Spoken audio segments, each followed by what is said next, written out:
Hello there, hi, and welcome to another episode of Creatives on the Couch. How are you doing today? I'm very well, thank you. It's very nice to see you. Nice to see you too.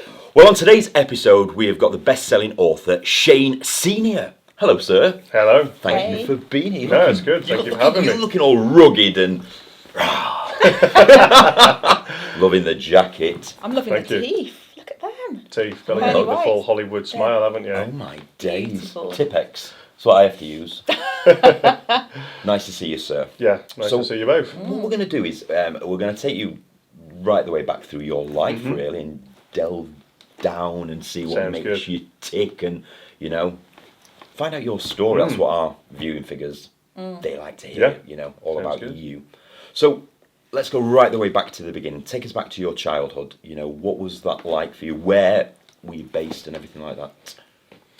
Based in Shrewsbury, Shropshire, West Midlands. Childhood, yeah, very good. Two very nice, loving parents. So Okay.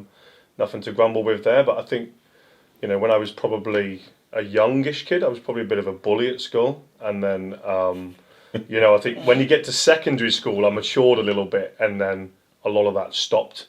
And the main reason was because I was training to go in the Royal Marines.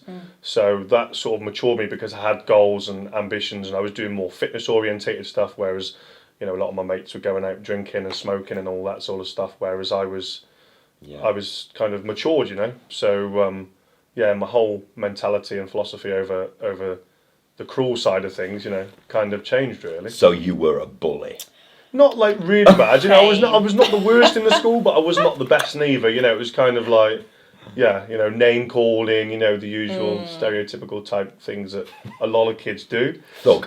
And then, yeah, and then like I say, that slowly changed once I went to secondary school. Really, Wow. And so you always wanted to go into the Marines. Was that always?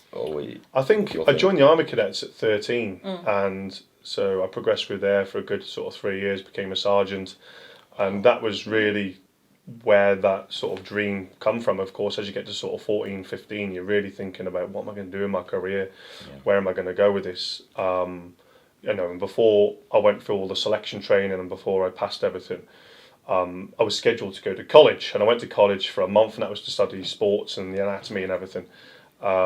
And literally after a month, I was just like, what am I doing here? This is just like school. Like, I hate this. And because I'd already passed all of my training, I was just like, right, just put me in now. Let's just go and do it now. And that was that, really. So how long were you in it for? Literally just under a year. Right. So just went through basic training. We were due to go to Afghanistan literally within about a week. So it was one of those where, luckily, because I was under 18, you can leave with 2 weeks' notice. Whereas once you've passed that 18-year-old sort of category, you're stuck for 4 years. Yeah. So that's kind of the term that you've got to do. Right. So it was one of those decisions like, right, do I really want to be going for 6 months to Afghanistan? You know, when I'm 17 years old, I think I was at the time. Okay. It was just one of those things where reality kind of kicked in of like, this is what I've always wanted to do, but now I'm there. Do I really want to be going? You know, and you're hearing already on the news about how bad it is, people dying left, right and centre. So it's a bit like, yeah, that was my reality check really. So, But I and think I that's decided to nice make at that times, isn't it? You know, we all go through reality checks, Of don't course we? we do, yeah. So, I mean, if you'd have gone over that, you would have been in for the duration. full duration. Yeah, and a lot of the guys that I went through training with did pass away as soon as they got there. So Seriously? so it's one of those things where when you look at it, you think You made the right that choice. could have been me, you know. So I might not have had my kids, and so I could have been in a totally different position if I would have continued and stuck it out for the long term, you know. Wow. So when you finished, you know, just after that amount of time, what came next? So I was with a partner at the time. She became pregnant with our first child, which is a boy called Leo. That was my first child. Career-wise, I kind of went then into sales. So I worked for a company called Juice Unlimited, and became a sales manager within their branch, customer service related, all that sort of stuff. Even a bit of like forklift driving, you know, kind of a little bit of everything really. Yeah, new dad, you know, Yeah, pay the bills. just kind do of everything you thing. can to pay Yeah. the bills. Yeah, Yeah. that's it. So when did you get into the book writing then? So that What happened. age? That happened probably around 2018. Okay. Oh, recently then. Yeah, that was because basically I had a business doing law enforcement for the magistrates court. So Okay. that was doing like bailiffing, which was very successful, earned a lot of money. Ended up putting those funds into some investments on the cryptocurrency market. And unfortunately, What have you not done? That all confuses me. That I have no idea. well, let's not get started. Yeah.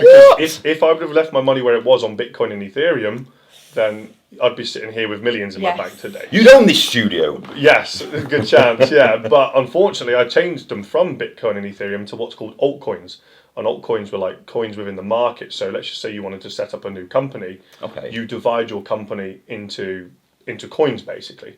So if you were, say, a production company, they could be called, pro coins, right? And then let's just say your business is worth 10 million. You can divide it depending on how many tokens you want for X amount. So you could have 100 million tokens and they'd have a value of, say, 10 pence each. And you do it like that, and then you buy so many, and that's it's a bit like stocks and shares on the IPO market, but it was on the ICO market. We're just TV hosts. Yeah, I got a clue what you're talking about there. So ended up losing that. That went down the pan. You lost it all. Lost everything. Oh, I invested in wow. about 15 companies, all scammed a lot. my. All were all scam artists. And I think the Stop problem it. was 2017 was when the big boom happened, and a lot of people were making huge amounts of money, like overnight. Yeah. Like you could put, say, 50 grand down, and it was doing like 100 times the profit within less than a month. So within a month, people were earning like 5 million off 50 grand, and this was 2017. So of course I saw that and I thought, why do I want to wait 10 years for Bitcoin to boom? Which, even though I knew it would, Yeah. it's kind of like, do I really want to wait that long when I can have the money now?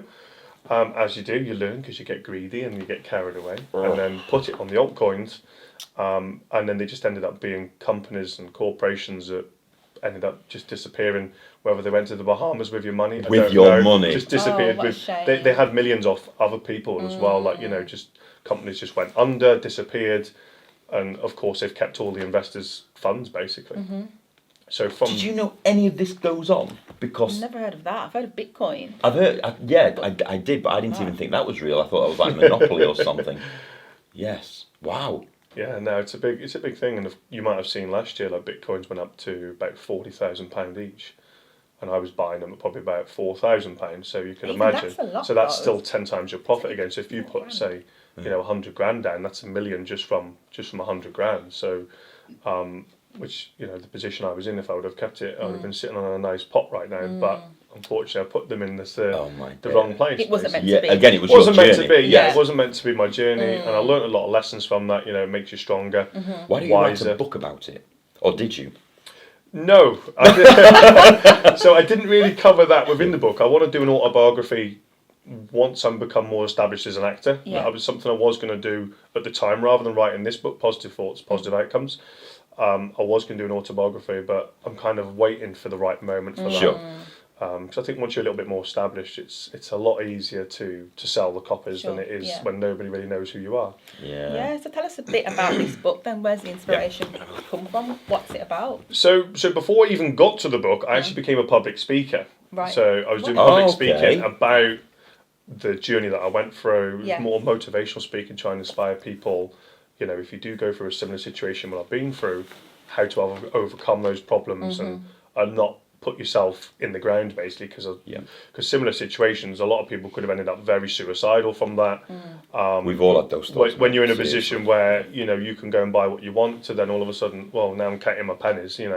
Life takes a total different change. Yeah. So it's really one of those where So, I mean, everyone has, people get things thrown at them constantly, regarding, pressures in life, and have, suicidal thoughts, or they'll think, they want to do something, and then they turn to, friends and support networks that they've got around them. We all go into those dark places at times. So is that kind of what this is about, showing that there is a way out of this darkness? Is that kind of what it's about? yes, partly, and then it's all about really how to become a better version of yourself, and Okay. how to enhance your personal state as well as your career.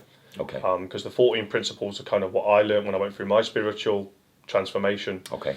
Which before I met my wife, I didn't really know anything about law of attraction and things like that. She sort of introduced me to it. The secret. Yes, yes, that's it. And it's very similar to that sort of style because there's things nice. like gratitude, affirmations, meditation, Okay. law of attraction. So it kind of covers a loads of those topics, but it's been wrote in a way that if somebody that's slightly less intelligent, let's just say, picks up the book, they can understand it. Because some of these law of attraction books are so complicated, Sure. and they use very long words, and some people just pick it up and they're baffled. It's a bit daunting, isn't Exactly. it? Yes.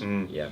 I mean, you know, obviously, I mean, you've done the law of attraction, haven't you, for stuff and everything? Yeah, you know, you I put it out there. You know, we talk quite a lot about putting it out there and throwing it out to the universe and stuff like that. So, is that what you really believe in now? Obviously, you said you've had a spiritual awakening. So is that where you sit now? 100%, and it's one of those things where I think a lot of people get lost because they think that stuff manifests instantly. They think, oh, I go and try this, and 1 month later I'm going to be rich. Yeah. It doesn't quite work like that. You know, you will have some instances where you can test it, and things can happen very quick. I've seen it and tried it, and that's why I was like, oh, actually, this does work. Right. And then other things, whether your ambitions are to be, you know, an Oscar-winning actor, let's just say, you know, those things take a little bit more time. You know, you're not going to go and a little bit of talent as well. Yeah, you're not going to go Just a from little bit. you're not going to go from zero to hero overnight. Yeah. So I think it's really important, patience. Because I think when it comes to manifestation, you're right, people think it's going to happen overnight. And for me, there were certain things that happened. I'm like, I thought about this 10 years ago. You know, Really? yeah, it's not an overnight thing. yeah, that's right. So I think a book like this is really important, you know, because if it teaches patience as well, and if you break down the fact that it's not something that can happen overnight, because you can easily fall off, can't you? You read Yeah, certain books and 100%. you think, oh, it's not going to work, but it is all about patience and it's all about timing. Nothing happens before it's time. And everything happens for a reason. 100%. Do you believe in that? Yes, 100%. Yeah. I'm getting to that at the moment. Seriously. Yeah. Get into that, yeah. I've always been so, you know, ka-ting. Yeah. That's the way my life has always Yeah. been, you know. Yeah. I've always been full throttle, you know, charging through and everything like that. But now I'm starting to sit back a little bit, sort of Good. fold my arms and think, okay, which way do we go now? Left or right? That's right, Crossroads. yeah. Do I go that way or do I go that way? And so I'm starting to feel calmer in myself That's now. good. You know, cleared all the junk out of my bedroom and stuff like Yeah, that. I'm And with you. I've got Buddhas now, and yeah, it's like a retreat now. It's like, you know, I just sit there, and, you know, and just think. Yeah, and I think it's Breathe. important to realise everything happens for a reason, but you might never find out what that reason is. Just trust the process. Well, exactly, and that's Yeah. how we ended up on the next part of the journey, which was becoming an actor. Yeah. Again, Was that something you'd always wanted to do, or no. Right, Again, okay. that was one of those things that I just sort of fell on by accident. You know, as a kid, I used to hate theatre and drama at school. It was never really anything that I got involved with. Right, we're going to touch on that in literally 1 minute, okay? But we're going to go to a quick commercial break now, and then we're going to be back with Shane and go down the actor route with him as well. Don't go anywhere. Back in 2 minutes. Welcome back to Creates on the Couch. We have the fabulous Shane.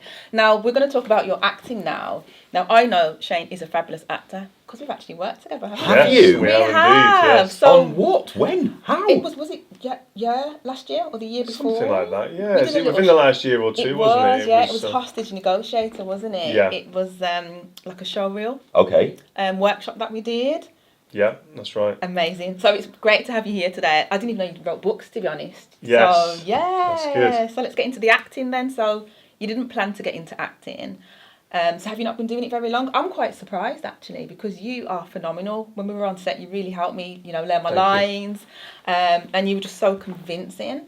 So how long have you been doing acting? And how did you fall into it if it wasn't planned? How did that happen? Yeah, so it kind of came really once the book journey had begun, really. It was around that same sort of time. So I've been doing it now roughly about 4 years, I would say. And it was one of those where I literally just came across a short film advertising on Facebook. Right. And I saw it and thought, you know what, I kind of just fancy giving that a go, because I thought public speaking Yeah. is practically acting, because it's the same thing. You've got to learn dialogue, you've got Yeah. to understand people, and you've got to have a good stage presence. So I thought, you know what, yeah, I could do this.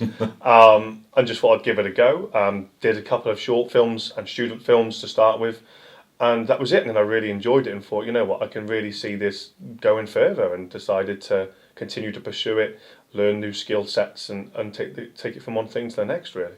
Wow. So where's the journey taken you then recently? What have you been doing, and how are you progressing?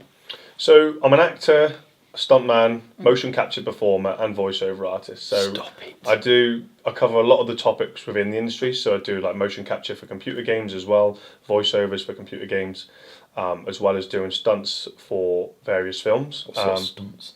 Did you know we did stunts? I did, because you've got a video on your Instagram. Yes. When you're running and you kind of fall back onto That was the Wireworks That one, was I think. brilliant. Yes, Yeah. So it's one of those where the stunt industry is quite a funny one to get into, because you have people what's called the stunt register. The British have we're the only one to have it. The UK have what's called a stunt register, and to get on there, it's a very strict process. You've got to pass a lot of criteria. On average, it takes about 5 years, and it will cost you about £50,000. So it's a long process if you want to be on the register. Yep. But that's generally for people that predominantly want to do just stunts. Whereas if you're an actor that can also do stunts because you've trained in it with various companies, then it's more the case of, if you're, say, an action actor, you know, someone like, say, Dwayne Johnson or somebody like that, look, you can put me as the lead role, and I can also do fight sequences. I can fire weapons because, of course, I've got military experience with weapons. Wow. And then again, things like Wireworks, which, as you said there about the show reel, which again is things that you'll see in a lot of the films, like Marvel are very big for using Wireworks, and even films with again explosives and stuff, where, you know, you see people go flying backwards. That's getting pulled on the ropes and stuff. Wow. So can I ask something? Did that hurt? Because it looks very painful. it does after certain ones after a few takes. That's why you have to make sure you nail it in one take, because some of them, which you might have seen on the reel, is called a dead man, like where you're running. Let's just say you're playing a zombie, and you run and somebody shoots you with a shotgun and you go flying backwards. The jerk when they pull you back, if you don't land it properly, you can smash your head on the floor. Seriously. So you have to do it, and you'll feel as well, it'll really wind you, because to get your posture properly, it will take your breath away. See, I need to tell this to my director, because I've just done a film and they had me thrown in lakes and then dragged through things, and then they beat me up and battered me. So I need to tell Mr. Quinn exactly, you know, I need training. Well, could you be classed as a stuntman now? No, I don't think so. No, because they nearly killed me. Yeah. So you've got all the training, and they just threw me into it. But again, this is why it's important. I see a lot of production. I loved it. Loved being thrown around. I do see productions though that don't have stunt coordinators or fight coordinators, and it's so important. They're there for a reason to oversee the safety perspective, because there are dangers of elements that can happen, whether you're doing a simple fight and you get too close and you punch the person. You don't want that, because if someone's got a mark or a black eye, well, the whole continuity is gone. Right. Oh, I know all of this. Oh, I know exactly what you're saying. The contact lenses springing everywhere. I'm like, I'm going home. 1:30 in the morning. No. So what's next for you? I mean, have you got anything coming up at the moment? So on the acting side of it. So what have you got coming up at the moment? Anything happening at the moment? Yeah, so on the acting side of it, as I was saying, it's really taken off. I've done some ITV dramas. I've done, like I said, Marvel films, doing stunts and things. So I've had a good range of stuff. And recently, well, it's just being actually uploaded as we speak today onto Amazon Prime. A new short film called Bluebird, which I've watched it a few times now. And I've got to say, it's probably my best piece so far. Do you like watching yourself? That sounds Do you? No. No, neither do I. Believe it or not, no, I never used to. But now I think I've got to a certain point where now I do enjoy it, because I think that mindset transitions again from being too much criticising yourself to, if I know the performance is good, I'm happy. You know, so I think that's really what I'm looking for. I think that comes down to like your own integrity as well, doesn't it? You can look at it and think, no, actually that's not right, and you know when, you know, because I'll do that all the time. I'll look at something and think, nah, I can change that. I can do that a little bit better. But, but I still cringe. So that's due to go out very soon. So it should be publicly available. And that's coming on Amazon Prime. That's the plan. Called what? Bluebird. Bluebird. There you go. Get yourself on Amazon Prime. So hopefully that'll be a nice award-winning one as well. That should do very well as a short film. But then also I've got some stuff that I've actually been myself working on, because I'm getting more involved with the production side of things now. So I've started taking more producer type roles, because being a producer predominantly is just more about leadership skills. So if you're good at leading other people and inspiring them, again motivating, very similar to the whole book side of things, you can get things done. So basically, we was on a Bollywood production last year, and there was a team of 4 of us that came out with an idea. Well, it was myself that came out with the idea with another friend called Mark Sears. He's another actor that I was working with, and we came out with an idea, and the film was called Gangster Jesus. So this is the biggest. Yeah. This is the biggest one that we're writing at the moment, that we've got huge ambitions for, because we've been doing it for a year now. Like I said, we met last year on a film, came out with the idea. It was just something that was so crazy that while we was in the green rooms waiting in between takes, we were like bored. Right, let's just come out with an idea, start doing some improv, and then somebody called me Jesus or something like that. Yeah. And then this whole idea of it come out, and I really pushed it. I was like, look, we could make this into a film. This is not a joke. This is a genius idea. The comedy is brilliant. So you're going to be Jesus. Yes. Yay! Yeah. So we're aiming to pitch it by the end of this year. We should have it completely finished at the end of the year. Good. We're looking to hopefully pitch it to Ricky Gervais. Okay. That's our plan. Because we've kind of tailored the script around him and his views and opinions of the world, how he thinks, because he's an atheist himself as well. And hates everybody hurting the animals and everything. And it's absolutely perfect for that, because there's an environmental, global warming, impactful message to the story, which is why Jesus is sent back in time to save the world again. Oh, wow. So there's a very impactful message behind it, as well as the completely out there stupid comedy that makes it funny. We want him to play the villain within the role. So by the time this is aired on TV, I'm sure we'll be hopefully in negotiations and putting it to his agent to speak a little bit further and obviously make this a reality. Good. No, that sounds amazing. And what about the personal you? Obviously, away from it all, you're a family man, married? Yeah. Yes, married. So I've got 2 kids from previous relationship, and then currently my wife, who I'm with now, is actually due, and she's having him on Wednesday. So, stop it! Yeah, yes, so 3 days time. Yeah, she's Congratulations. going in for a C-section on Wednesday, so he'll be with us in a few days time. Lovely. Yeah. I don't gush often, but that's so and they're nice. such a beautiful couple. Really? Yeah, beautiful couple. I saw your wedding Thank you. pictures actually on your Insta. Yeah. How long have you been married? Lovely. 6 years now. Well, you had to think then. I had to didn't you? think then. Yeah, what year are we? 2022. What year are we? Yeah, 6 years. And obviously, you've got this. This is out. If anybody wants to get hold of this, obviously this is going across Australia as well. How can people get hold of your books? What's the best way? The most common one is Amazon. Obviously, in the UK, we use things like Waterstones as well, so it's on Waterstones. Ryunkun is the other one, the old play.com. I can't remember what they changed it to now. All right, okay. Something beginning with an R, right? Ryunkun or Rukun TV, is it maybe? No. I always forget how to. I know it, but I always forget how it's spelled. But I think the more common one is Amazon, because it's available on all different countries. So, like you said, you've got Australia, you've got the US, you've got the UK. Is it just in book form? Have you got audio book? No, it's on full audiobook, brilliant. ebook as well. Your voice. Yes, Yeah, my of voice. course. Yes, Yeah. I voice over for we were it. talking about this on another episode. We We had were, another author yeah. on, and he hadn't done the audio, and Monique was like, "I'll get Reese to do it. He'll do the audio book." I was like, "Oh, okay, all right." You got a good voice for it. I've done a few. I did the talking prospectus for quite a few universities. Okay. So I did quite a few of those. That was quite fun. Long days though. Can you imagine? Yes. Oh, goodness me! I need another shave at the end of it. And are you planning on writing any more? Is there anything else you want to? So, like I said, I think the next one for me will really be the autobiography. Okay. Which won't be until, like I said, I'm more well known, because I think as an actor, if you're well known internationally, it certainly helps to sell things like your Definitely. book. Same with the public speaking. It's a lot of the reason why I stepped away from the public speaking, because to speak on the largest of stages with the most known people out there, they actually charge you to speak, which is quite backwards, because you'd think, well, hold on, I'm giving you all my time and energy, you should be paying me.